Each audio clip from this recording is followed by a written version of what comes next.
Patay ang isang lalaki makaraang pagbabarilin dyan sa Angono, Rizal. Sa inisyal na investigasyon ng otoridad, posibleng away sa babae ang punot dulo ng krimen.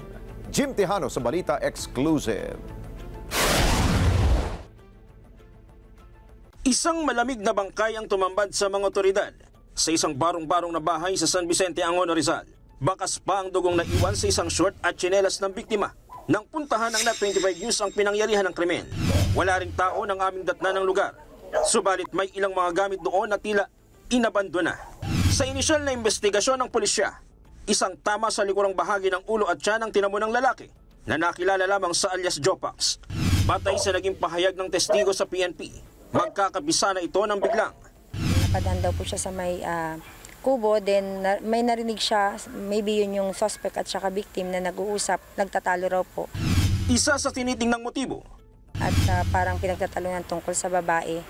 At maya-maya po may narinig na lang daw siyang putok. Matapos ang krimen, agad na umiska po ang suspect.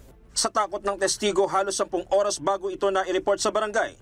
Kaya ang barangay, dali-daling nag-report sa Angono Police. Ito yung barong-barong na sinasabi ng PNP kung saan natagpuan yung bangkay ng biktima. At ayon nga sa inisyal na investigasyon ng PNP, halos 1 linggo pa lang nakatira rito ang lalaki. Nang siyasatin ng pulisya ang tinutuluyang kubo ng suspect, wala nang mga gamit ito. Na-recover sa crime scene ang 2 basyo ng bala na hindi pa matukoy kung anong kalibre na baril ang ginamit sa krimen. Ayon pa sa pulisya, nasa edad 40 taong gulang ang biktima, habang nasa 50 taong gulang naman ang suspect. May lead na ang PNP kung sino ang responsable sa likod ng pagpatay sa biktima. Meron na kaming person of interest na inaano pa po ng ating mga operatiba at tinitingnan kung doon sa lugar kung nandun pa po.